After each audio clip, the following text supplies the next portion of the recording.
News ಅವರಿಗೆ ಮತ್ತೊಮ್ಮೆ ಸ್ವಾಗತ. ಇಲ್ಲಿ ತನಕ ಸಾಕಷ್ಟು ಸುದ್ದಿಗಳನ್ನು ನೋಡಾಯಿತು. ಇನ್ನು BBMPಯ ಸರದಿ, ಯಾಕಂದರೆ ಬೆಂಗಳೂರು ಅನ್ನುವಂಥದ್ದು ಸಮಸ್ಯೆಗಳ ಆಗರಾಗಿದೆ. ಬೆಂಗಳೂರಿನಲ್ಲಿ ಏನಾದರೂ ಕೂಡ ಅದೊಂದು ದೊಡ್ಡ ಸುದ್ದಿ ಆಗುತ್ತೆ. ಕಸದ ವಿಚಾರಕ್ಕೆ ಸಂಬಂಧಪಟ್ಟ ಹಾಗೆ ಮಾತಾಡೋದಾದರೆ, ಕಸದ ವಿಚಾರ ಅನ್ನುವಂಥದ್ದು ಬೇರೆ ಬೇರೆ ವಿದೇಶದ ಮಾಧ್ಯಮಗಳಲ್ಲೂ ಕೂಡ ಪ್ರಕಟ ಆಯಿತು. ಆದರೆ ನಮ್ಮ ಜನಪ್ರತಿನಿಧಿಗಳು ಎಷ್ಟು ಮಟ್ಟಿಗೆ ಜಾಗೃತರಾದರು ಅನ್ನೋದಕ್ಕೆ ಸರಿಯಾದಂಥ ಉತ್ತರ ಇವತ್ತಿಗೂ ಕೂಡ ನಮ್ಮಲ್ಲಿಲ್ಲ. ಒಂದು ಲೆಕ್ಕದಲ್ಲಿ ಏನು ಅಂದರೆ, ಮೇಯರ್ ಆಗಿ ಕಾರ್ಯನಿರ್ವಹಿಸ್ತಿರುವಂಥ ವೆಂಕಟೇಶ್ ಮೂರ್ತಿ ಅವರ ಅವಧಿ ಮುಗಿದು 4 ತಿಂಗಳಾಗಿದೆ. ಈವರೆಗೂ ಕೂಡ ನೂತನ ಮೇಯರ್ ಆಯ್ಕೆ ಅನ್ನುವಂಥದ್ದು ಆಗೇ ಇಲ್ಲ. ಈ ಮುಖಾಂತರ BBMP ಒಂದು ಲೆಕ್ಕದಲ್ಲಿ ಕೋಮಾ ಸ್ಥಿತಿಯನ್ನು ತಲುಪಿಟ್ಟಿರುವಂಥದ್ದು. ಜೊತೆಗೆ ಪ್ರತಿ ವರ್ಷ ಕೂಡ ಮಾರ್ಚ್ ತಿಂಗಳಲ್ಲಿ ಏನು ಬಜೆಟ್ ಆಗಬೇಕಾಗಿತ್ತು, ಆದರೆ ಈ ಬಾರಿ ಜುಲೈ ತಿಂಗಳು ಆಗಿ 10 ದಿನ ಕಳೆದರೂ ಇನ್ನೂ ಕೂಡ ಬಜೆಟ್ನ ಸುದ್ದಿ ಇಲ್ಲ. ಇದೆಲ್ಲದರ ನಡುವೆ ಸುಮಾರು 75ಕ್ಕೂ ಹೆಚ್ಚು ಕಾರ್ಪೊರೇಟ್ಗಳು ಮೋಜು ಮಸ್ತಿಗೆ ಅಂತ ತೆರಳಿದ್ದಾರೆ. ಕೊಡುವಂಥ ಉತ್ತರ ಕೂಡ ಭಾಳ ಸೊಗಸಾಗಿದೆ. ನಮಗೇನು ಕೆಲಸ ಇಲ್ಲ, ಇನ್ನೇನು ಮಾಡಬೇಕು ಅನ್ನುವಂಥದ್ದು. ಹೀಗಾಗಿ ಏನು ಅಂದರೆ, ಕೊಡಗಲ್ಲಿ ಅವರು ಮೈ ಮರೆತಿರುವಂಥದ್ದು. ನೋಡಿ, ಇವರು ನಮ್ಮ ಜನಪ್ರತಿನಿಧಿಗಳು, ನಾವು ತೋರಿಸ್ತಾ ಇದ್ದೀವಿ. ನಮ್ಮ ಪ್ರತಿನಿಧಿಯನ್ನು ಕಳಿಸಿ ಅವ್ರು ಎಷ್ಟರ ಮಟ್ಟಿಗೆ ಆರಾಮಾಗಿದ್ದಾರೆ ನೋಡ್ಕೊಂಬನ್ನಿ ಅಂತ ನಾವು ಕೂಡ ಹೇಳಿದ್ವಿ. ಅವರು ಒಂದಷ್ಟು ವಿಜುವಲ್ಸನ್ನು ಕಳಿಸಿದ್ದಾರೆ, ನಾವು ನೋಡ್ತಾ ಇದ್ದೀವಿ. ಯಾವ್ಯಾವ ಮಹಾನುಭಾವರು ಯಾವ್ಯಾವ ರೀತಿ ಮಜಾ ಉಡಾಯಿಸ್ತಾ ಇದ್ದಾರೆ ಅನ್ನೋದನ್ನು ನಾವು ಕಾಣ್ತಾ ಇದ್ದೀವಿ. ಸೊ ಇವರು ನಮ್ಮ ಜನಪ್ರತಿನಿಧಿಗಳು, ಇದು ನಮ್ಮ BBMP. ಬೆಂಗಳೂರು ಯಾಕೆ ಹೀಗಿದೆ ಅನ್ನಲಿಕ್ಕೆ ಬಹುಶಃ ನಿಮಗೆ ಉತ್ತರ ಸಿಕ್ಕಿರಬಹುದು ಅಂತ ನಾನು ಭಾವಿಸ್ತೀನಿ.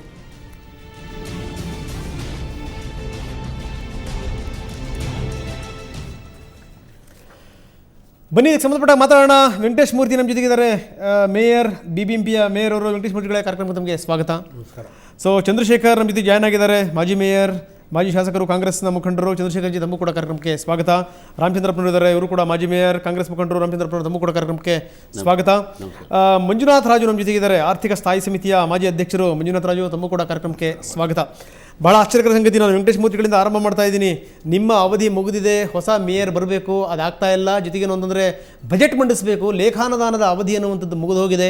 ಇಷ್ಟೆಲ್ಲ ಆದರೂ ಕೂಡ ಬಜೆಟ್ ಮಂಡನೆ ಅನ್ನುವಂಥದ್ದು ಆಗ್ತಾ ಇಲ್ಲ. ಇಡೀ ವ್ಯವಸ್ಥೆ ಅನ್ನುವಂಥದ್ದು ಕೋಮಾ ಸ್ಥಿತಿ ತಲುಪಿದೆ, ಏನಂತೀರಿ? ಬಜೆಟ್ಟು ನೀವು ಹೇಳ್ದಂಗೆ ಮಾರ್ಚ್ಗೆ ಆಗಬೇಕಾಗಿತ್ತು. ಕೋಡ್ ಆಫ್ ಕಾಂಡಕ್ಟ್ ಬಂದಿದ್ದ ಮೇರೆಗೆ ಮಾಡೋಕ್ಕಾಗಲಿಲ್ಲ. ಅದಾದಮೇಲೆ ಚುನಾವಣೆ ಎಲ್ಲ ಆಗಿ ಹೊಸ ಸರ್ಕಾರ ಬಂದಾದಮೇಲೆ ಹೊಸ ಮೇಯರು ಮತ್ತು ಆರ್ಥಿಕ ಸ್ಥಾಯಿ ಸಮಿತಿ ಅಧ್ಯಕ್ಷರು ಬಂದು ಬಜೆಟ್ ಮಂಡನೆ ಮಾಡಬೇಕಾಗಿರೋದು ನಮ್ಮ ಪದ್ಧತಿ ಮತ್ತು ನಮ್ಮ KMC ಆ್ಯಕ್ಟಲ್ಲಿ ಇರ್ತಕ್ಕಂಥದ್ದು.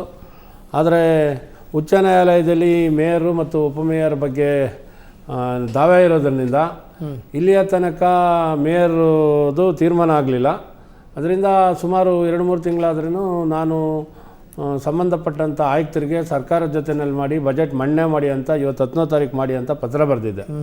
ಆದರೆ ಆ ಪತ್ರಕ್ಕೆ ಅವರು ತೀರ್ಮಾನ ತೆಗೆದುಕೊಳ್ಳದೆ ಸರ್ಕಾರಕ್ಕೆ ಕಳಿಸಿದ್ದಾರೆ. ಸರ್ಕಾರದಲ್ಲಿ ಲೀಗಲ್ಲು ಒಪಿನಿಯನ್ನು ಮತ್ತು ಮುಖ್ಯಮಂತ್ರಿಗಳು ಈ ನಮ್ಮ ಬೆಂಗಳೂರು ಸಂಬಂಧಪಟ್ಟ ಮಂತ್ರಿಗಳಾಗಿರೋದ್ರಿಂದ ಅವರು ಇವತ್ತು ನಾಳೆ ಬಜೆಟ್ ಮಂಡನೆ ಮಾಡೋದ್ರಿಗೆ ಬೆಳಗ್ಗೆನೂ ನಾವು ಉಸ್ತುವಾರಿ ಮಂತ್ರಿಗಳಾದಂಥ ರಾಮಲಿಂಗಾರೆಡ್ಡಿ ಜೊತೆಯಲ್ಲಿನೂ ಚರ್ಚೆ ಮಾಡಿದ್ವಿ.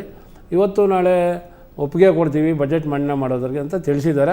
ಅದರಿಂದ ಇನ್ನು ಒಂದು ವಾರದೊಳಗಡೆ, ಈ ಸೆಕೆಂಡ್ ವೀಕ್ ಆರ್ ಥರ್ಡ್ ವೀಕಲ್ಲಿ ಈ BBMP ಬಜೆಟ್ನ ಭಾಳ ಆಶ್ಚರ್ಯಕರ ಸಂಗತಿ. ನಿಮಗೊಂದು ಪ್ರಶ್ನೆ ಕೇಳಲೇಬೇಕು ನಾನು. ಮನೆ ಅನ್ನುವಂಥದ್ದು ಶಿಥಿಲ ಆಗಿದೆ, ಯಾವ ಬೇಕಾದ್ರೂ ಹೊತ್ಕೊಂಡ್ಬಿಡ್ಬೋದು ಅಂತ ಒಂದು ಸ್ಥಿತಿ ಇದೆ. ಮನೆ ಯಜಮಾನ್ರು ಯಾರು ಅನ್ನುವಂಥದ್ದು ಇನ್ನೂ ಕನ್ಫರ್ಮ್ ಆಗಿಲ್ಲ, ಅಂದರೆ ಮೇಯರ್ ಯಾರು ಅನ್ನುವಂಥದ್ದು ಗೊತ್ತಾಗಿಲ್ಲ. ಇರೋ ಮನೆ ಯಜಮಾನ್ರನ್ನ ನಿಮ್ಮನ್ನು ಬಿಟ್ಟು ಇನ್ನು ಉಳಿದವರೆಲ್ಲ ಮಜಾ ಉಡಾಯಿಸಕ್ಕೆ ಹೋಗ್ಬಿಟ್ರೆ ಏನಾಗಬೇಕು ಆ ಮನಸ್ಥಿತಿ? ಈಗ ಅವರು ವೈಯಕ್ತಿಕ, ಅವರು ಇದ್ರಿಗೆ ಹೋಗಿರೋದು, ಟೂರ್ ಹೋಗಿರೋದು ಅದೆಲ್ಲ ವೈಯಕ್ತಿಕ. ಆದರೆ ಯಾರು ರೆಸ್ಪಾನ್ಸಿಬಿಲಿಟಿ ಇರ್ತಕ್ಕಂಥವ್ರು ಇಂಥ ಬಜೆಟ್ ಮಂಡನೆ ಆಗೋಂಥ ಸಂದರ್ಭದಲ್ಲಿ, ವೆಂಕಟೇಶ್ ಮೂರ್ತಿಗಳೇ, ವೈಯಕ್ತಿಕ ಅನ್ನುವಂಥ ಮಾತನ್ನು ಹೇಳ್ತಾ ಇದ್ದೀರಿ. ನಾಳೆ ಹೆಂಗೆ ಗೊತ್ತಾ, ಮುಖ್ಯಮಂತ್ರಿಗಳು ಬಜೆಟ್ ಮಂಡಿಸಲಿಕ್ಕೆ ಸಿದ್ಧತೆಯನ್ನು ಮಾಡ್ಕೊಳ್ತಾ ಇದ್ದಾರೆ. ಈ ಸಿದ್ಧತೆ ಆಗುವಂಥ ಸಂದರ್ಭದಲ್ಲಿ ಬೆಂಗಳೂರಿಗೆ ಏನು ಬರುತ್ತೆ, ಏನೇನು ಆಗಬೇಕು, ಎಷ್ಟಾಗಬೇಕು, ಅದೆಲ್ಲದ್ರ ಬಗ್ಗೆ ಒಂದಷ್ಟು ಕಾಳಜಿ ಇರಬೇಕು, ಕಳಕಳಿ ಇರಬೇಕು ಜನಪ್ರತಿನಿಧಿಗಳಿಗೆ. ಅಲ್ಲ, ನೀವೇನು ಇದರಿಂದ ಹೊರತಾಗೇನಿಲ್ಲ. ನೀವು ಕೂಡ ಹಿಂದೆ ಮುಖ್ಯಮಂತ್ರಿಗಳು ಶೆಟ್ಟರ್ರವರು ಬಜೆಟ್ ಮಂಡಿಸುವಂಥ ಸಂದರ್ಭದಲ್ಲಿ ಮಕಾಗೆ ಹೋಗಿದ್ರಿ, ನೀವು ಸಿಂಗಾಪುರ್ಗೆ ಹೋಗಿದ್ರಿ. ಈಗ ಇವ್ರಿಗೆ ಹೆಂಗೆ ಹೇಳೋಕ್ಕೆ ಸಾಧ್ಯ ಹೇಳಿ ನೀವು? ಇಲ್ಲ, ನಾವು ಇಂಥ ಸಂದರ್ಭದಲ್ಲಿ ಈ ಬೆಂಗಳೂರಲ್ಲಿ ಕಸ ಉತ್ಪಾದನೆ ಆಗಿ ಸಮಸ್ಯೆ ಆದಂಥ ಸಂದರ್ಭದಲ್ಲಿ ಯಾವ ಸಮಯದಲ್ಲಿ ನಾವು ಹೋಗಿರಲಿಲ್ಲ. ಒಂದು ರಜಾ ಇದ್ದಂಥ ಸಂದರ್ಭದಲ್ಲಿ ನಮ್ಮ ಈಗಿನ ಶಾಸಕರು ಬೈರತಿ ಬಸವರಾಜ್ ಅವರು ನಮ್ಮ ಕುಟುಂಬಸ್ಥರನ್ನು ಮಾತ್ರ ಕರ್ಕೊಂಡು ಹೋಗಿದ್ರು. ಅಂಥ ಸಂದರ್ಭದಲ್ಲಿ ಹೋಗಿದ್ವಿ ವಿನಃ ನಾವು ಇಂಥ ಪರಿಸ್ಥಿತಿನಲ್ಲಿ ಯಾವಾಗೂ ಹೋಗಲಿಲ್ಲ. ಅಲ್ಲ, ಅಟ್ಲೀಸ್ಟ್ ಹೇಳಿ ಕರೆಸಬೇಕಾಗಿತ್ತು ನೀವು ಅಂತ. ನಮಗೆ ಮಳೆ ಬಂದಿದೆ, ನಮಗೆ 4 ಹನಿ ಮಳೆ ಬಿದ್ದರೆ ಬೆಂಗಳೂರಿನ ಯೋಗ್ಯತೆ ಹಣೆ ಬರ ಏನು ಅಂತ ಗೊತ್ತಾಗುತ್ತೆ, ಬನ್ನಿ ಮುಳ್ಕೊಂಡು ಹೋಗ್ತಾ ಇದೆ ಅಂತ ಕರಿಬೇಕು ತಾನೆ. ಈಗ ನಮಗೆ ಗೊತ್ತಿಲ್ಲ. ನಿನ್ನೆ ನಾವು ಇವತ್ತು ಬೆಳಗ್ಗೆ ಉಸ್ತುವಾರಿ ಮಂತ್ರಿಗಳ ಕೊಠಡಿನಲ್ಲಿ ವಿಧಾನಸೌಧದಲ್ಲಿ ಒಂದು ಸಭೆ ಮಾಡಬೇಕಾಗಿತ್ತು ರಿಗಾರ್ಡಿಂಗ್ ಬಡ್ಜೆಟ್ಟು ಮತ್ತು ಕಸದ ಬಗ್ಗೆ. ಓಕೆ, ನಾವು ಫೋನ್ ಮಾಡಿ ನಮ್ಮ ಕಚೇರಿಯಿಂದ ಫೋನ್ ಮಾಡಿದಾಗ ನಾವು ಈ ರೀತಿ ಇದ್ದೀವಿ ಅಂತ ಗೊತ್ತಾಯಿತು. ಓಕೆ ಓಕೆ ಚಂದ್ರಶೇಖರ್ ಏನಂತೀರಿ ಸರ್ ತಾವು? ಸರ್, ರಿಲೇಟೆಡ್ ವಿತ್ ಬಡ್ಜೆಟ್ ನೀವು ಮೊದಲನೇ ಪ್ರಶ್ನೆ ಎತ್ತಿದ್ರಿ. ಬಡ್ಜೆಟ್ ಅನ್ನೋದಕ್ಕೆ ಮೂಲಭೂತವಾಗಿ ನಮ್ಮ KMC ಆ್ಯಕ್ಟಲ್ಲಿ ಸ್ಪಷ್ಟವಾದಂಥ ಕಾನೂನುಗಳಿವೆ. ಈ ಕಾನೂನನ್ನು ಉಲ್ಲಂಘನೆ ಮಾಡಿರ್ತಕ್ಕಂಥದ್ದು ಅಧಿಕಾರಿ ವರ್ಗಗಳು ಅನ್ನೋದನ್ನು ನಾನು ಸ್ಪಷ್ಟವಾಗಿ ಹೇಳಕ್ಕೆ ಬಯಸ್ತೇನೆ. ಎರಡನೇದಾಗಿ ಸ್ಟ್ಯಾಂಡಿಂಗ್ ಕಮಿಟಿ. ಎಸ್ ಸರ್, ಅಧಿಕಾರಿಗಳ ಮೇಲೆ ಹಾಕಂಗಿಲ್ಲ ನೀವುಗಳೀಗ, ಯಾಕಂದ್ರೆ ನೀವು ಈಗ ಬಿಜೆಪಿ ಬೈದು ಬಿಡ್ತಿದ್ದೀರಿ ಸುಲಭವಾಗಿ. ಒಂದು ನಿಮಿಷ, ನಿಮ್ಮದೇ ವ್ಯವಸ್ಥೆ ಇರುವಂಥದ್ದು. ಇಲ್ಲ, ಇದು BJP ವ್ಯವಸ್ಥೆ ಅಲ್ಲ, ಕಾಂಗ್ರೆಸ್ ವ್ಯವಸ್ಥೆ ಅಲ್ಲ, KMC ಆ್ಯಕ್ಟ್ ವ್ಯವಸ್ಥೆ. KMC ಆ್ಯಕ್ಟಲ್ಲಿ ಜನವರಿ ಮೊದಲನೇ ವಾರದಲ್ಲಿ ಕಮಿಷನ್ ಆದಂಥವರು ಬಡ್ಜೆಟ್ ಮಂಡನೆಯ ಪುಸ್ತಕವನ್ನು ಸ್ಟ್ಯಾಂಡಿಂಗ್ ಕಮಿಟಿ ಕಳಿಸ್ಬೇಕು. It is is fundamental responsibility. ಈ cannot escape for that. February 25ನೇ ತಾರೀಕು ಒಳಗಡೆ ಸ್ಟ್ಯಾಂಡಿಂಗ್ ಕಮಿಟಿಯವರು ಬಡ್ಜೆಟ್ ಮಂಡನೆ ಮಾಡಬೇಕು. ಇದು standing committee responsibility. I am not escaping as a politician. ಎರಡು ಜನದ ರೆಸ್ಪಾನ್ಸಿಬಿಲಿಟಿ ಇದೆ.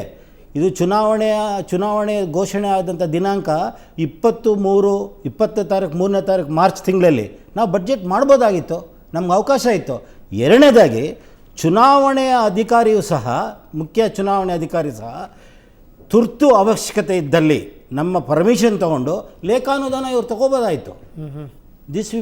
ಇವ್ರು ತೊಗೋಬೋದಾಯಿತು. ಇದರಲ್ಲಿ ಸ್ಪಷ್ಟವಾಗಿ ಆದೇಶ ಇದೆ, KMC ಆ್ಯಕ್ಟಲ್ಲಿ ಇದೆ. ಓಕೆ, ಈ ಆದೇಶವನ್ನು ಉಲ್ಲಂಘನೆ ಮಾಡಿ, ಈಗ ಇವತ್ತಿನ ಆದೇಶನ ಉಲ್ಲಂಘನೆ ಮಾಡಿ ಅವತ್ತೇ ಬಡ್ಜೆಟ್ ಮಂಡನೆ ಮಾಡಿದರೆ ಅಥವಾ ಲೇಖಾದಾನ ಮಾಡಿದರೆ ಇವತ್ತು ನಮ್ಗೆ ಈ ಪ್ರಶ್ನೆ ಉದ್ಭವ ಆಗ್ತಿರ್ಲಿಲ್ಲ. ನಾವು ಕೋಮ ಸ್ಥಿತಿಯಲ್ಲಿ ಇರ್ತಿರ್ಲಿಲ್ಲ. ನಮ್ಮ ಪಾಡು ನಾವು ಮಾಡ್ತಾ ಇದ್ವಿ.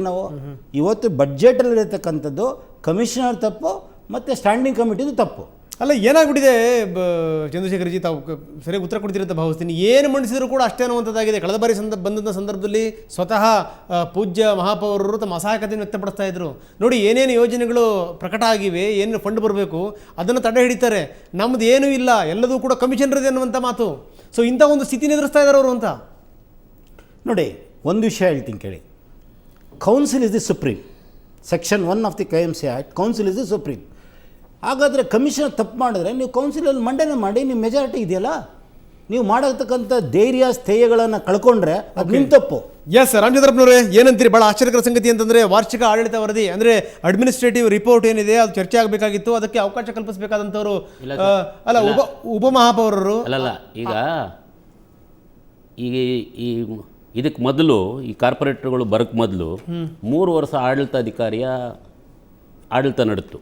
ಆಗಲೇ ಕಾರ್ಪೊರೇಷನ್ ದಿಕ್ಕು ತಪ್ಪಿ ಹೋಗಿ ಈ ಸ್ಥಿತಿಗೆಲ್ಲ ಕಾರಣ ಅವರೇ. ಅದರಿಂದ ಈ ಆಡಳಿತ ಅಧಿಕಾರಿನ ಬಿಡಿಸಿ ಚುನಾಯಿತ ಪ್ರತಿನಿಧಿಗಳು ಒಂದು ನಿಮಿಷ, ಚುನಾಯಿತ ಪ್ರತಿನಿಧಿಗಳು ಬರಬೇಕು ಅಂತ ನಾನು ಮತ್ತು PR ರಮೇಶು ಸುಪ್ರೀಂ ಕೋರ್ಟ್ವರೆಗೂ ಹೋರಾಟ ಮಾಡಿ ಇವರಿಗೆ ಚುನಾವಣೆ ಮಾಡಿಸ್ತೀರಿ. ಇವರಿಗೆ ಚುನಾವಣೆ ಮಾಡಿದ ಮೇಲೂ ಇವತ್ತು ಈ ಸ್ಥಿತಿಯಾಗಿದೆ. ಇವರು ಆ ಆಡಳಿತಾಧಿಕಾರಿ ಬಿಟ್ಟು ಬಂದ ಮೇಲೆ ಏನು ಸರಿ ಹೋಗಲಿಲ್ಲ. ಸುಪ್ರೀಂ ಕೋರ್ಟ್ ಚುನಾವಣೆ ಮಾಡಿಸಿದ್ರೆ ಪ್ರತಿಫಲ ಸ್ವತಃ ನಿಮ್ಮ ಪಕ್ಷದ ಬೈದ್ರು ನಿಮ್ಗಳಿಗೆ ಅಂತ ಎಲ್ಲ ಬೈದ್ರು. ನಾನು ಇವತ್ತು ಓಪನ್ ಆಗಿ ಹೇಳ್ಬಿಡ್ತೀನಿ, ಇವ್ರನ್ನೆಲ್ಲ ಈ ಕಾರ್ಪೊರೇಟ್ಗಳಿರ್ಬೋದು, ಆಡಳಿತಾಧಿಕಾರಿ ಎಲ್ಲರಿಗೂ ಹಿಂದೆ ಸೂತ್ರಧಾರಿಗಳು ನಡೆಸಿದ್ದಿ ಕಾರ್ಪೊರೇಷನ್, ಈಗಲೂ ಅವರೇ ನಡೆಸ್ತಾ ಇದ್ದಾರೆ. ನಾನು ಎಲ್ಲಿ ಬೇಕಾದ್ರೂ ಬಂದು ಹೇಳ್ತೀನಿ. ಇವತ್ತು ಸ್ಥಿತಿಗತಿಗಳ ಆ ಸೂತ್ರಧಾರಿಗಳೇ ಕಾರಣಗಳು ಈ ನಗರ ಪಾಲಿಕೆ ಇಡೋದಕ್ಕೆ. ಇವ್ರೂ ಅವರ ಯಾರು ಚುನಾಯಿತ ಪ್ರತಿನಿಧಿಗಳು ಬಂದರೆ ಈ ಸರಿ ಹೋಗ್ಬೋದು, ಅವರ ಸೂತ್ರಧಾರಿಗಳ ಕೈಯಿಂದ ಆಚೆ ಬರ್ಬೋದು ಅಂತ ನಾವು ನಿರೀಕ್ಷೆ ಮಾಡಿದ್ರೆ ಆಗಿಲ್ಲ. ಇವ್ರೂ ಅವ್ರ ಜೊತೆಲಿ ಸೇರ್ಕೊಂಡು ಹೌದೌದು. ಅದಕ್ಕೋಸ್ಕರ ನಾನಿವತ್ತು ಈ ಕಾರ್ಪೊರೇಷನ್ ಸ್ಥಿತಿಗೆ ಹೋಗೋದಕ್ಕೆ ನಗರ ಪಾಲಿಕೆ ಇವ್ರು ಯಾಕೆ ತಲೆ ಕೊಡ್ತಾರೆ? ಅದಕ್ಕೆ ಬದಲು ರಾಜೀನಾಮೆ ಕೊಟ್ಬಿಡ್ಲಿ ಇವರೆಲ್ಲ. ಇವರು ಯಾರೋ ಇವರೆಲ್ಲ ನಿಮ್ಮ ಪಕ್ಷದಲ್ಲಿ ಎಲ್ಲರೂ ಸೇರಿ ಇವತ್ತು ಇವರೆಲ್ಲರೂ ಇವ್ರು ತಲೆ ಕೊಡ್ತಾ ಇದ್ದಾರೆ. ಆಡಳಿತಾಧಿಕಾರಿಗಳಾಗಿದ್ದು ತಪ್ಪನ್ನ ಇವತ್ತು ಕಾರ್ಪೊರೇಟರ್ಗಳೆಲ್ಲ ಅವರು ತಲೆ ಕೊಡ್ತಾ ಇದ್ದಾರೆ. ಓಕೆ ಇದು ಸಂಬಂಧಪಟ್ಟಾಗ ಇನ್ನಷ್ಟು ನಾನು ಮಾತಾಡ್ತೀನಿ. ನಾನು ಹೇಳ್ತಾ ಇದ್ದೆ, ವಾರ್ಷಿಕ ಆಡಳಿತ ವರದಿ ಅಂದರೆ ಅಡ್ಮಿನಿಸ್ಟ್ರೇಟಿವ್ ರಿಪೋರ್ಟ್ ಏನಿದೆ ಅದು ಚರ್ಚೆ ಆಗಬೇಕಾಗಿತ್ತು. ಆ ಚರ್ಚೆಗೆ ಅವಕಾಶ ಕಲ್ಪಿಸಬೇಕಾದಂಥವ್ರು ಉಪಮೇಯರ್ ಎಲ್ ಶ್ರೀನಿವಾಸ್. ದುರದೃಷ್ಟಕರ ಸಂಗತಿ ನೋಡಿ, ಅವ್ರದೇ ಈ ಪ್ರವಾಸದ ಸಾರಥ್ಯ ಅನ್ನುವಂಥದ್ದು ಒಂದು. ಇನ್ನು ವಾರ್ಡ್ ಕಾಮಗಾರಿ ಕಥೆ ಏನು, ಜನರ ಸಮಸ್ಯೆ ಏನು, ಇದನ್ನು ಹೇಳಬೇಕಾದಂಥವ್ರು ವಾರ್ಡ್ ಕಾಮಗಾರಿಗಳ ಸ್ಥಾಯಿ ಸಮಿತಿ ಅಧ್ಯಕ್ಷರು CR ಜಯಪ್ಪ ರೆಡ್ಡಿ ಅವರೇ ಈ ಟೂರ್ನ ಪ್ರಾಯೋಜಕರು. ಇವರು ನಮ್ಮ ಪ್ರತಿನಿಧಿಗಳು. ಭಾಳ ದುರಂತದ ಸಂಗತಿ ಇದು, ದುರದೃಷ್ಟಕರ ಸಂಗತಿ. ಇದಕ್ಕೆ ಸಂಬಂಧಪಟ್ಟಾಗೆ ಏನಂತಾರೆ ನಾಯಕರುಗಳು ಕೇಳೋಣ. ಅದರ ಮೊದಲು ಮತ್ತೊಮ್ಮೆ ಶಾರ್ಟ್ ಬ್ರೇಕ್.